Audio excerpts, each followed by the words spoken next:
everybody was really like hyped for the SNK announcements that happened at EVO, right?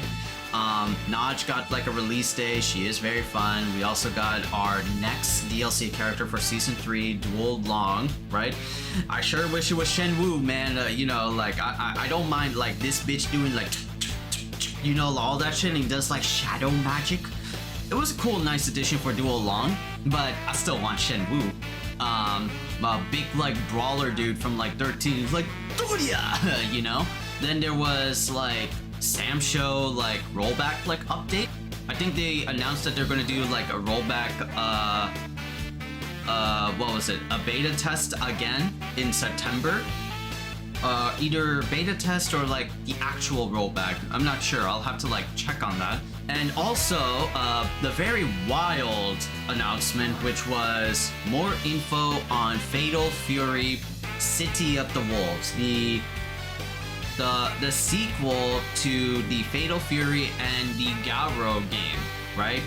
This was like Yasuyuki Oda's dream ambition of making the game, and it was the sole reason for his ass to come back to SNK was that to fill like the plot holes and the story lore of the Garo universe, right? And we actually got like more info on that as he spoke with SNK's Yasuyuki Oda and Joshua Weatherford, that's Kaiser Wolf, I think, at EVO 2023 about Fatal Fury City of the Wolves, simplify controls, and more. Oh, simplify controls. Okay, let's see, right? First question, how do you go about picking which characters enter the base roster versus DLC? There's obviously a lot we take into account on that front. We don't think about fan favorite. We do think about fan favorites and think about different requests, especially for DLC. For Notch, there were many requests for her to come back. She was a popular character. However, there are a lot of fans of legacy characters as well. We want to make sure to pick characters that are new, that the newer fans will know too. So this is one reason that she was picked. I imagine Dulong falls into that category too. Yes. Yes. Yes. There have been some news that SNK wants to expand into some non-fighting games. Would the company consider resurrecting sports games like Baseball Stars? Yes, we're obviously thinking a lot about that recently, and I have many plans internally for bringing back different old IPs. I can't say anything in particular. Yeah, that's very true, because if anybody is like an old SNK fan, right?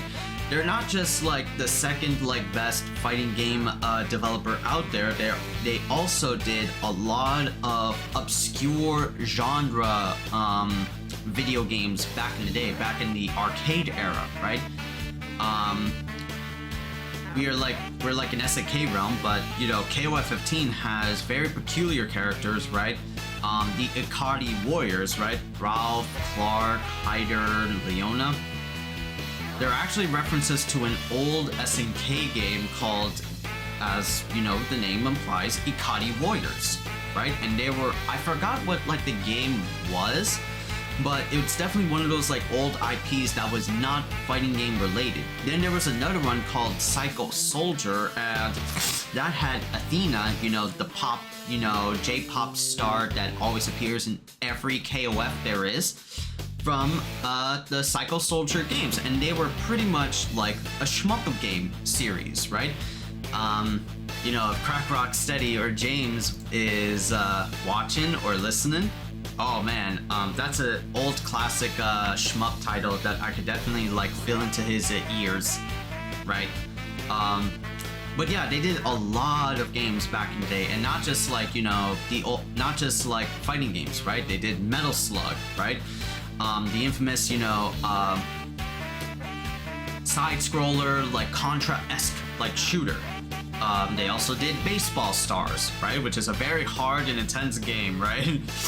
The one older IP that everyone's talking about is Fatal Fury, especially after the release of the City of the Wolves trailer. Where does the game fall in the Fatal Fury timeline? And as sly as Oda is, Oda said this: "We're not going to say anything particular about the story, but we put a lot of fan service hints in the teaser.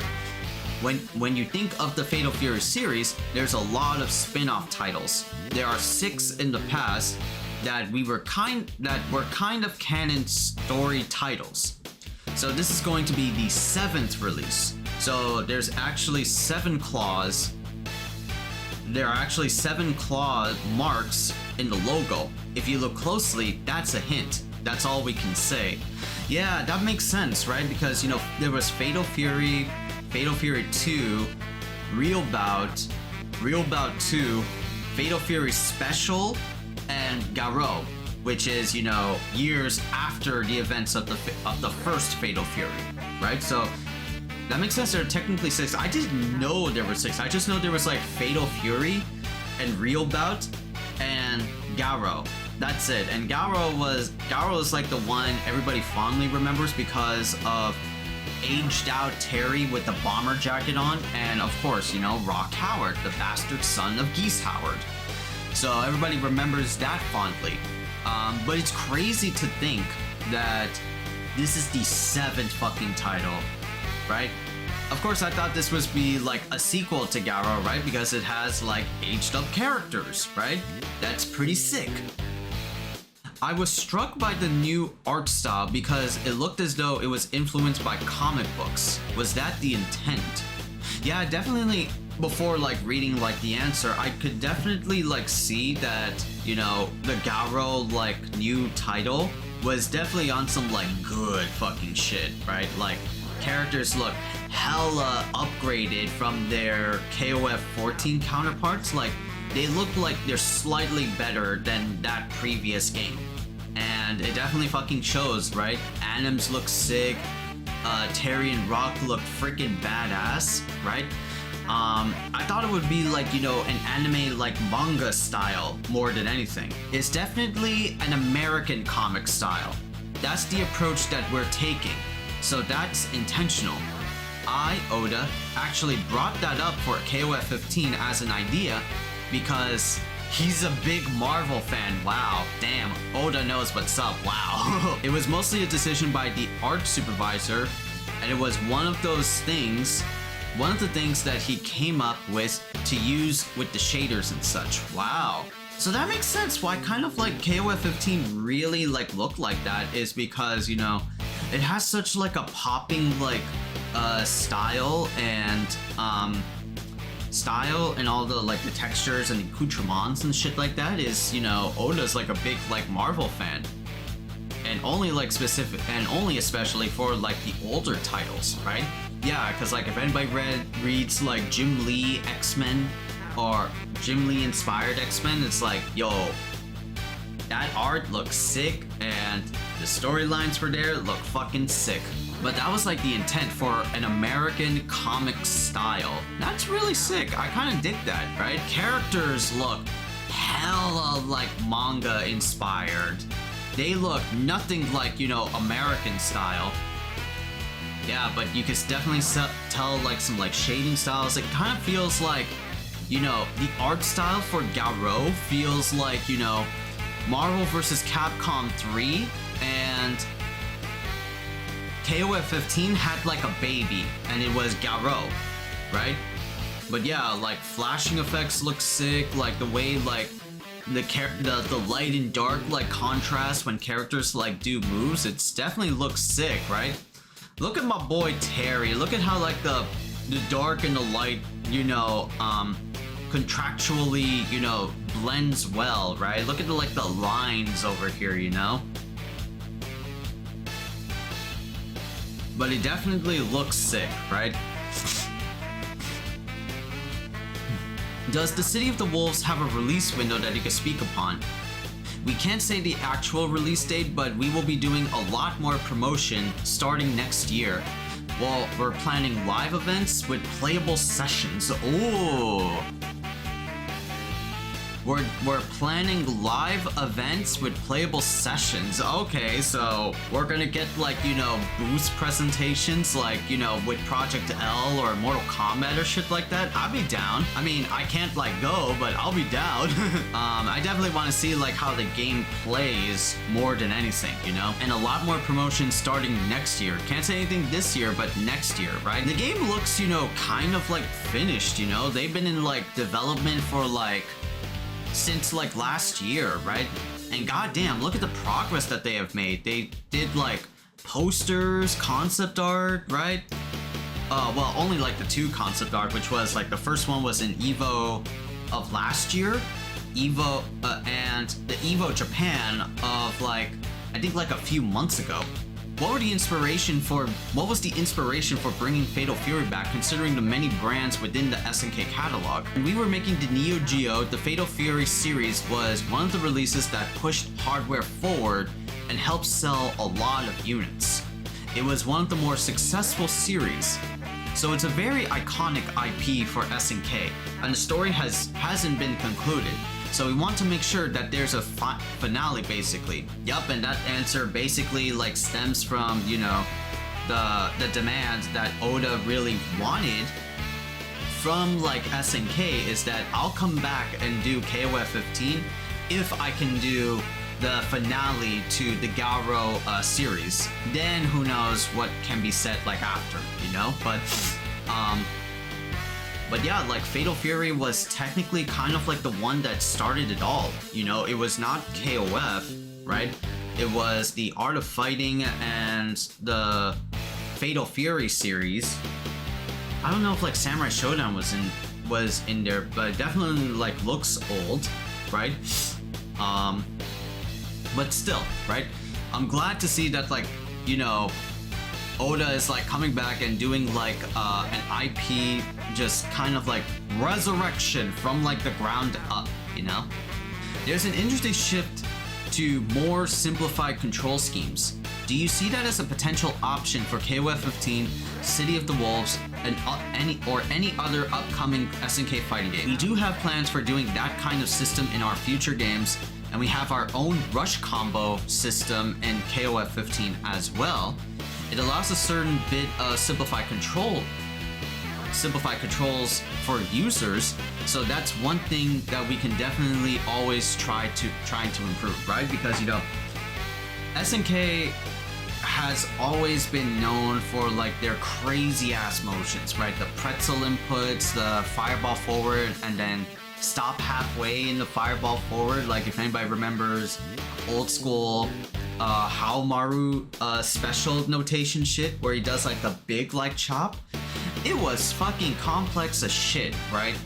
SNK has always been known for that. They're like the purest of fighting game like notations. They've always been known for that shit.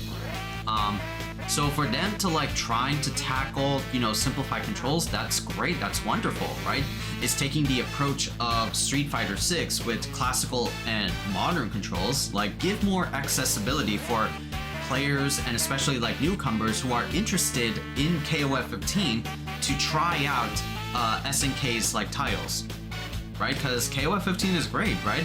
I still have fun just coming back to the game and playing it for like, you know, hours on end, right? Just figuring out stuff, just like labbing, just finding certain fundamentals for certain characters. KOF 15 is a fun fucking fighting game, as well as the other like adjacent fighting game that came out before 15, Samurai Showdown.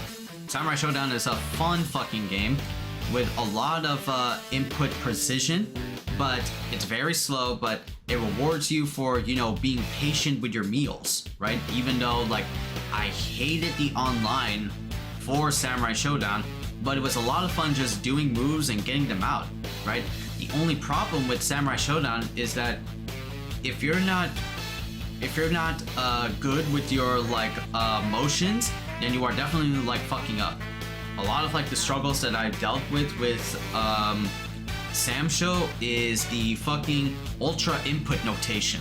SNK has been known for their weird like wacky inputs, pretzel motions, you know, all that shit, right?